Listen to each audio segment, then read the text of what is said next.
সময়ে সময়ে আমাদের ব্যবহৃত জামা কাপড়, জিনিসপত্র, অর্নামেন্ট, ইভেন আমাদের ঘরে যা কিছু আছে তা একবার করে ক্লিন করা উচিত এবং তার মধ্যে যেগুলো প্রয়োজনীয় নয় বা যেগুলো আমরা এখন ব্যবহার করছি না বা যেগুলো একদম নষ্ট হয়ে গেছে, ভেঙে চুরে গেছে, সেইগুলোকে আমাদের বাদ দিয়ে দেওয়া উচিত। যেগুলো তার মধ্যে এমন আছে যেগুলো আমরা ব্যবহার করছি না অথচ ভালো কন্ডিশনে আছে, সেগুলো ডোনেট করা উচিত।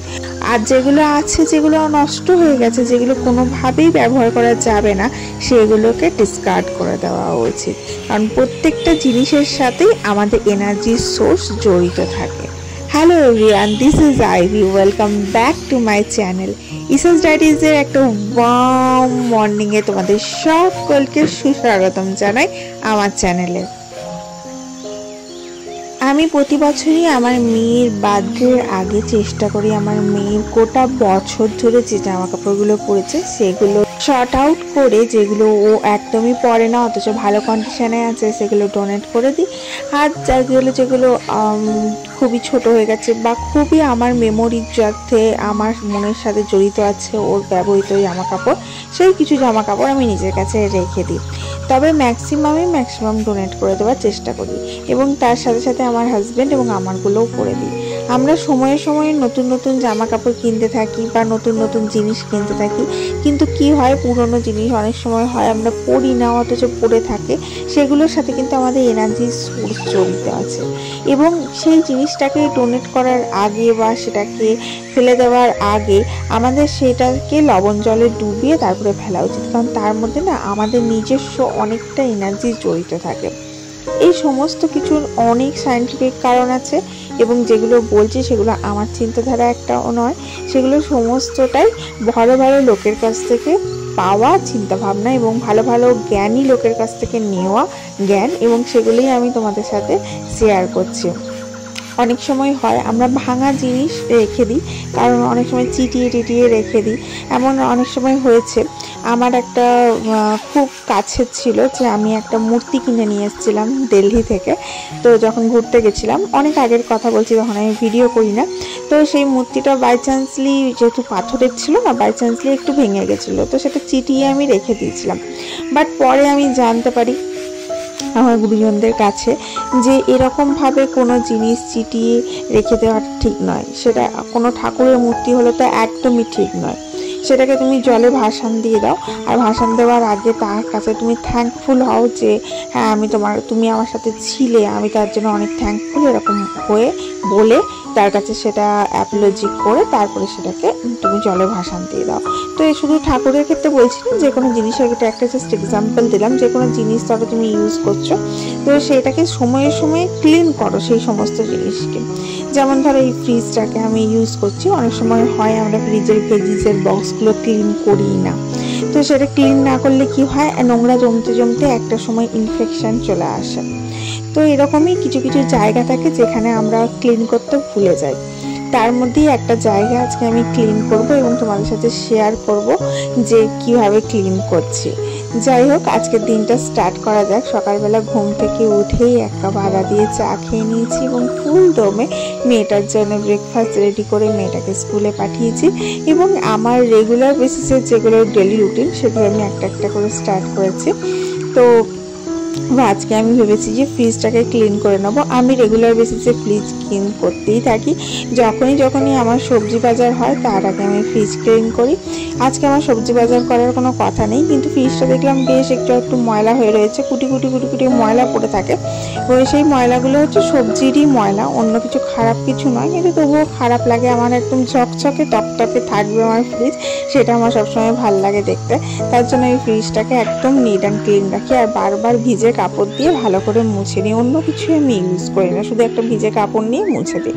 এই যে ট্রেগুলো, ওপরেরটা হচ্ছে আমার রিমুভেবল ট্রে, মানে এটা হচ্ছে তোমার অ্যাডজাস্টেবল ট্রে, বেরিয়ে আসে আবার স্লাইডিং আর কি, স্লাইড করে বেরিয়ে আসে আবার ঢুকে যায়। তো সেটা স্লাইড করে বাড়ি বের করে আসার ফলে ওটা খুব ইজিলি পরিষ্কার হয়ে যায়, কিন্তু তার নিচেরটা স্লাইডিং নয়, তার জন্য একটু পরিষ্কার করতে অসুবিধা হয়। আর ভেজিসের বক্সটা গোটাটা বার করে খুব ভালোভাবে পরিষ্কার করি, সাথে সাইড ডোরে যে বক্সগুলো আছে সেগুলো খুব ভালোভাবে পরিষ্কার করি। এবং পরিষ্কার রাখার ফলে জিনিসটাকে দেখতেও ভালো লাগে এবং খুব হাইজিনটাও কিন্তু মেনটেন থাকে।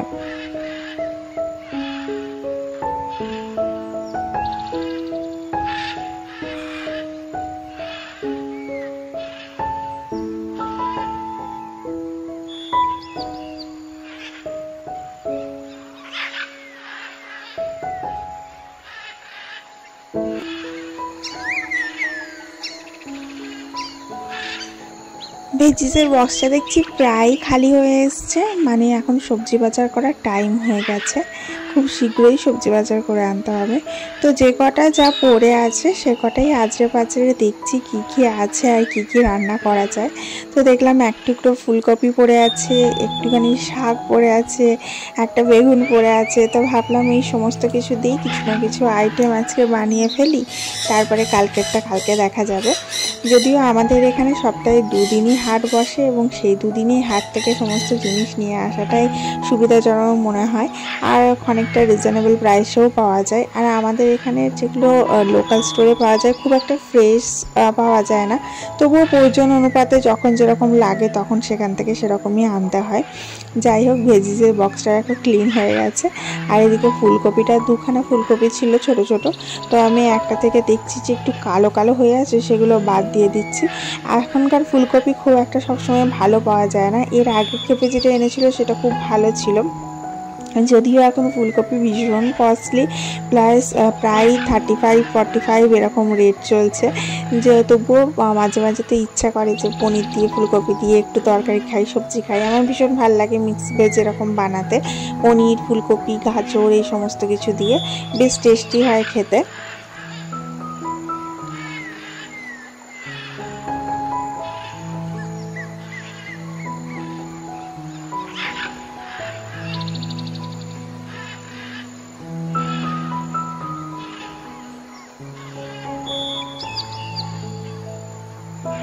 ম্যাক্সিমাম মানুষই আজকাল দাঁড়িয়ে দাঁড়িয়ে কাজ করে, বাট সামহাও আমি দাঁড়িয়ে দাঁড়িয়ে কাজ করতে খুব একটা পছন্দ করি না। আমার মনে হয় বসে বসে কাজ করাটাই খুব বেশি ভালো লাগে। একটা সময় ছিল যখন আমার বরকে বলতাম যদি ঘর করো তাহলে আগেকার দিনে যেরকম কিচেন হয় সেরকম কিচেন করে দেবে আমার, যে স্ল্যাবটা নিচে থাকবে, আমি বসে বসে কাটাকুটি করবো, বসে বসেই রান্না করব, দাঁড়িয়ে দাঁড়িয়ে কিছু করতে হবে না। বাট তারপরে আমরা ফ্ল্যাট নেওয়ার ডিসিশন নিই এবং ফ্ল্যাট নেওয়া হয়, এবং তারপরে আর সেটা করা হয়ে ওঠেনি। আর ফ্ল্যাটে যখন, ফ্ল্যাট তো রেডিমেড, মানে একদম পুরো রেডি হয়েই তুমি কিনছো, ফ্ল্যাটে স্ল্যাব ট্ল্যাব একদম বসানো থাকে। যদি তুমি সেগুলো চেঞ্জেস করাতে চাও করাতে পারো, কিন্তু সেক্ষেত্রে আবার অনেক হ্যাপা হয়ে যায় সেটাকে পুরো ভেঙে গুড়িয়ে আবার করা।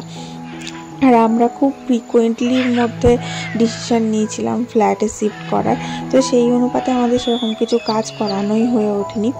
আর ফ্ল্যাটে আমরা ঢোকার পর ফ্ল্যাটটাকে কালার করি, তখন প্রথম আমি ইউটিউব চ্যানেল স্টার্ট করেছি এবং তারপরে হঠাৎ করে কালার স্টার্ট হয়নি, তারপরে ইউটিউব চ্যানেলটাকে বন্ধ করে দিই। প্রায় 6 মাসের মতো ইউটিউব চ্যানেল বন্ধ ছিল, কয়েকটা ভিডিও দেওয়ার পর নিয়ে তারপরে প্রথমে গ্রোথ হচ্ছিলো, তারপরে যেহেতু অতদিন বন্ধ ছিল তারপরে গ্রোথটা একদম মরে গেছিলো। তারপরে আমি আবার কাজ করতে শুরু করি। আমি তো কোনো কিছু পাওয়ার আশাতে করিনি, আমি জাস্ট ভালো লাগা এবং নিজেকে এনগেজ রাখার জন্য কাজটা শুরু করেছিলাম। এবং ভালোবাসা থেকে, সফটওয়্যারের প্রতি আমার একটা আলাদাই ভালোবাসা আছে, কারণ সফটওয়্যার লাইনের মানুষ আমি, সফটওয়্যার নিয়েই কাজ করেছি এবং সফটওয়্যার নিয়েই থাকতে ভালোবাসি। যাই হোক, তো তারপরে ইচ্ছা ছিল যে ঘরের আরও কিছু কাজ করাবো, ইন্টেরিয়ারের কাজ বা মডিউলার কিচেন করাবো, কিন্তু বিশ্বাস করো যখনই ভাবি যে এটা করাবো ওটা করাবো, তখনই ভাবি যে এর পরের এফেক্টটা কী হবে। কারণ ঘরে থেকে কালার করতে গিয়ে আমরা বুঝেছি যে ঘরের থেকে কিছু কাজ করাতে গেলে যে কতটা কষ্ট হয়। তার জন্যে সবসময় উচিত যে ফ্ল্যাট বা ঘর যখন তুমি শিফট করছো তার আগে তাকে পুরো ফুল রেডি করে, তার যত ফার্নিচারের কাজ আছে সমস্ত কিছু করে তারপরে সেটার মধ্যে ঢোকা। এবং যদি তুমি ঘরে ঢুকে পরে ভাবো যে আমি একটা ঘরে থাকবো না আর একটা ঘরে কাজ করাবো, সেটা যে কত কষ্টকর সেটা আমি প্রচুরভাবে উপলব্ধি করেছি, এবং যার ফলে আমরা প্রচুর অসুস্থ হয়ে পড়েছিলাম। তার জন্য আমি ভয়ে আর কোনো কিছুতে হাত দিতে পারি না। তবে ইচ্ছা আছে সেমি মডিউলার কিচেন করাবার কোনো এক সময়, দেখি মেয়েটা একটু বড় হলে তখন সাহস করে দেখবো, এগোবো। কারণ যদি আমি কিচেনে হাত দিই মানে আমাকে কিচেনটা পুরোটা ছেড়ে দিতে হবে, সেক্ষেত্রে আমাকে বাইরে রান্না করতে হবে, মানে একটা বিশাল বড় হ্যাপার ব্যাপার। হ্যাঁ, তো তার জন্য আমি এখনও আর সে ভয়ে আর এগোতে পারিনি কোনো কিছু করবার জন্য। যাই হোক, সময় সুযোগ হলে এবং ভাগ্যে থাকলে তখন নিশ্চয়ই হয়ে যাবে। ভিডিওটা এখনো পর্যন্ত যারা যারা দেখছো সবার কাছে অনুরোধ রইল যে ভিডিওটাতে প্লিজ একটা লাইক দিও এবং ভিডিওটা একটু তোমার বন্ধু বান্ধবের সাথে শেয়ার করে দিও। আর যারা যারা এখনো আমার ফ্যামিলি মেম্বার হয়ে ওঠেনি, নিচে রেড কালারের সাবস্ক্রাইব বাটনটা ক্লিক করে আমার ফ্যামিলির জলদি মেম্বার হয়ে যাও। আজকে ব্রেকফাস্টে সেরকম কিছু বানাইনি, গতকালের একটু ভাত ছিল সেটাকে গরম করে নিলাম, আর তার মধ্যে একটু বাটার নিলাম আর পাঁপড় ভাজে সেটা খেয়ে নিলাম। হাজব্যান্ড মশাইয়ের জন্য বানিয়ে দিয়েছি, সে খেয়ে গেছে, আমার জন্য আর কিছু বানাইনি। ভাবলাম যে ভাতটা আছে ওটাই খেয়ে শেষ করে দিই।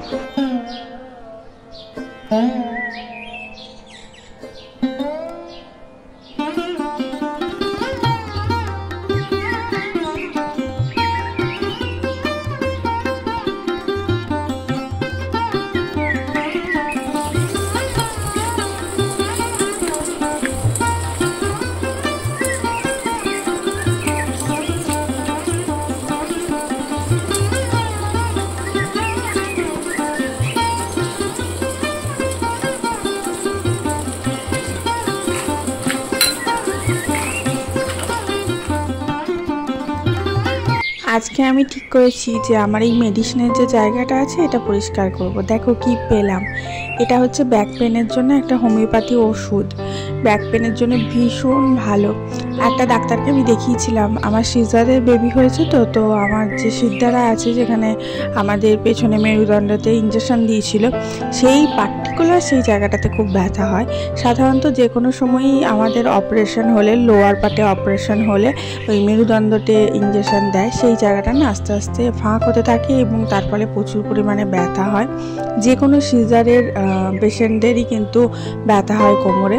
তো হোমিওপ্যাথি ওষুধটা খেয়ে আমি অনেক রিলিফ পেয়েছি। এক্সারসাইজ করে তো রিলিফ পাওয়াই যায়, কিন্তু যারা ধরো এমনিও কোমরে যন্ত্রণা, শুধু সিজার বলে নয়, তো তাদের ক্ষেত্রে না ওই ওষুধটা খেয়ে না বিশাল রিলিফ পেয়েছি। তোমরা চাইলে খেতে পারো, দুটো করে খেতে হয় এক সঙ্গে।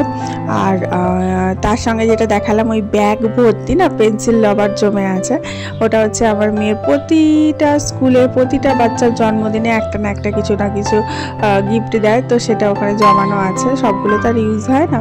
আর এই পুরো ট্রেটা ভর্তি আমার মেডিসিন রাখা আছে। এই জায়গাটা আজকে ক্লিন আপ করব। অনেক সময় হয় যে আমরা না ভুলে যাই মেডিসিনের জায়গাটা ক্লিন করতে।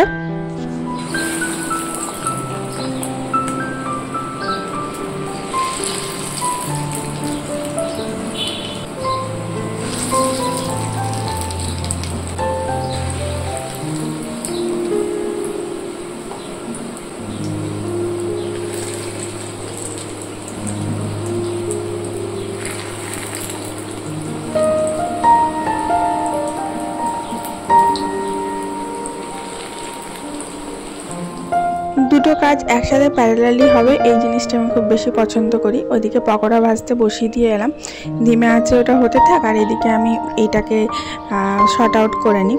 এটা হচ্ছে মেডিসিনের জায়গাটার মধ্যে হয়তো অনেক সময় অনেক মেডিসিন এক্সপায়ার করে যায়, কিন্তু আমরা চেক না করার কারণে সেটা ওখানে থেকেই যায়।